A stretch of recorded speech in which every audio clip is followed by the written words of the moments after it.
ఇలా మ్యాగీ చేయడం వల్ల కూడా చికెన్ ఎట్లా వండాలో నేర్పిస్తాను నేను. జాగ్రత్త చూసి నేర్చుకోండి. గరం మసాలాలన్నీ మిక్స్ చేసి పెట్టుకోండి, పక్కన పెట్టండి. ఒక బౌల్లో పెట్టుకున్న తర్వాత ఉప్పు, కొంచెం పెరుగు, మన ఫేవరెట్ గరం మసాలా ఏది మసాలా, చికెన్ మసాలా ఏది నచ్చితే అది తెచ్చిపెట్టుకోండి. అడ్డం పొడుగు ఉల్లిగడ్డ నరిగి పెట్టుకోండి. అడ్డం పొడుగు మిరపకాయలు ఇరవండి. ఇరిచిన తర్వాత కొయ్యరాగా టమాటా కోసి పక్కన పెట్టండి. పెట్టిన తర్వాత అన్నీ ఒక పెద్ద మిక్సీ గిన్నె తీసుకొని మిక్సీ గిన్నెలకు మార్చండి. దాంట్లో కొంచెం ఉప్పు కూడా వేసుకోండి. వేసుకున్న తర్వాత మిక్సీ ఒక రౌండ్ అయిన తర్వాత మళ్ళీసారి గరం మసాలాలు వేసుకొని మళ్ళీసారి మిక్సీ పట్టిన తర్వాత చికెన్ జాగ్రత్త కడిగి పెట్టుకోండి. నీళ్ళన్నీ పోయేదాకా ఒక పక్కన పెట్టండి. పక్కన పెట్టినాక ఒక గిన్నె పెట్టి స్టవ్ ముట్టించుకొని ఇంత నూనె పోసి జీలకర్ర వేసి పసుపు వేయండి. పసుపు వేసిన తర్వాత కొంచెం అల్లం ఎల్లిగడ్డ వేసుకొని అల్లం ఎల్లిగడ్డ వేసుకునే ముందే కిటికీలన్నీ బంద్ చేసి పెట్టుర్రి.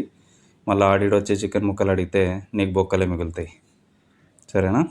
తర్వాత చికెన్ని దీన్ని మంచిగా కలుపుకోండి. మంచిగా గోల్డెన్ కలర్ వచ్చేదాకా కలుపుకున్నాక దాంట్లో మీరు మిక్సీ పట్టుకున్నారు కదా, దాంట్లో వేసేసి పచ్చి వాసన పోయేదాకా మంచిగా వేగనియండి. మూత పెట్టుకొని వేగనియండి. వేగనిచ్చిన తర్వాత ఒక 2 నిమిషాలు అట్లా పక్కన పెట్టి మూత తీసుకొని చూడండి. మంచిగా గోల్డెన్ కలర్లో వస్తుంది, పెగ్గు కలర్ అవుతుంది, మంచిగా నూనె తేలుతుంది మీదంగా. నూనె తేలిన తర్వాత చికెన్ వేసుకోండి. చికెన్ వేసుకొని మళ్ళీసారి కలుపుకోండి.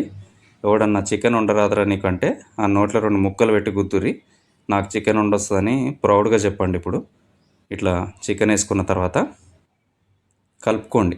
మంచిగా మిక్స్ చేసుకున్న తర్వాత మంచిగా గ్రేవీ ఏదైతే ఉందో అది మిక్సీ మొత్తం ముక్కలకు పట్టేలాగా మిక్స్ చేసుకోండి.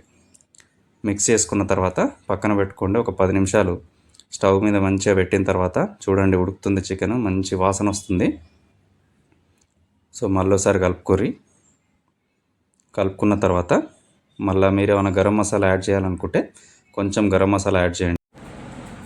నేను ఈ చికెన్ కర్రీని బగారా రైస్తో ట్రై చేస్తున్నా. మీరు బగారా రైస్తో కానీ లేకపోతే విస్కీతో, బియర్తో మీకు ఏ బ్రాండ్ నచ్చితే ఆ బ్రాండ్తో ట్రై చేయండి.